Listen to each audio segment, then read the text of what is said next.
Hi guys, and welcome back. Today I'm going to bring you along for a Crockpot cheeseburger soup, and it is a perfect way to use canned hamburger. Or if you cook hamburger and then freeze it in batches, this is another great way to use it. As you can see, I have already started filling my pot because I thought I was recording when I was not.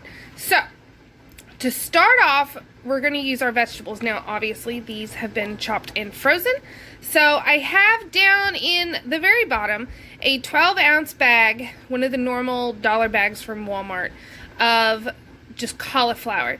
Now, you could use just a head of cauliflower broken up, but I have the frozen down there, and then I have the equivalent of a large onion, and then about a cup and a half of carrots. Now, if you're strict low carb, because this is a lower carb version, if you are like a stickler, then I wouldn't add the carrots because they do have carbs in them. But I like carrots, and I'm doing it more just to be healthier and convenient as a crock pot dish. So, once you add that in, we're going to add some chicken broth. Now, this is home canned. You want about 3 cups. So I'm just eyeballing, and there's 3 cups. And then we are going to add some salt, some garlic, hold on baby, some dill. This is also, oh, I just spilled my dill. That stinks. What I was going to say is it's all to taste. Some pepper, and is that all my spices? That's all my spices. So, this can go on low for 6 to 8 hours or high for 4 to 5. We're going to go ahead and do it on high. So stick your lid on and let it rock. Alright, so all I've done is whether you did it on low for 6 to 8 hours or high for 4 to 5, once it's done, you want to add your hamburger. Now, since we're adding it at the end, this could be frozen, that you thawed, that you had already cooked. It could be fresh, that you browned and then threw in, or it can be your canned. I just use a pound. If you wanted it meatier, you could always use more. But once we're at this point, we are going to add in some of our cheese. So first, as you can see, this is not a full 8 ounces.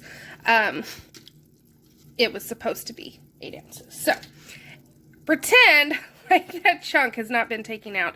8 ounces of cream cheese. It's not going to make that big of a difference because it's not that much gone. But we're going to add that in and just let this kind of melt together. Just nice and slow. And then I'll bring you back. Okay. So, I have just stirred in. I let it go for about probably 20 more minutes. And then just stirred it all in, let all of it just melt into that beautiful soup. Now, you could technically be done and have this more like a hamburger soup, but I'm not that person. So, now we're going to add about a cup of cream, heavy cream, and then we are also going to add sharp cheddar cheese. That's about cup and a half. So we're going to let all this melt in first, and then we'll taste and see if we want to add additional cheese. But let me just say, the dill that we put in the beginning just gives this such an amazing flavor. It's really good if you have fresh dill to stir in at the end, but I don't, which is fine. It'll still be delicious. It's just a nice little garnish. But you want to just keep stirring just to make sure all that cheese melts versus just clumping down at the bottom. Okay, so I'm sure some of you guys are like, what is this woman thinking? But completely forgot to add tomatoes. So this was a can of drained petite diced tomatoes.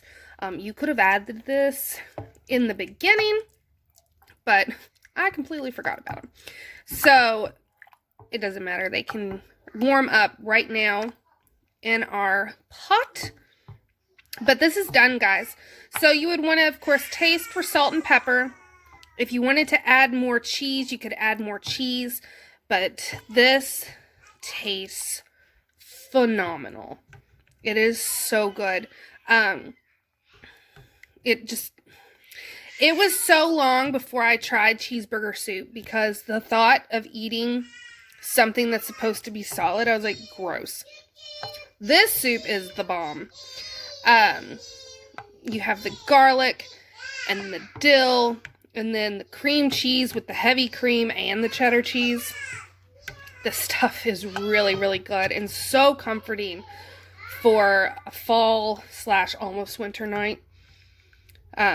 So this is what we are having, and it has the cauliflower in it, which as you can see, there's no big chunks anymore. They just kind of fall apart into these bite-sized little pieces, and it's just wonderful. You could do potatoes if you weren't worried about the carb count, but honestly, I like it better with the cauliflower. So I hope you guys enjoyed this video, and I will see you all next time. Thanks for watching.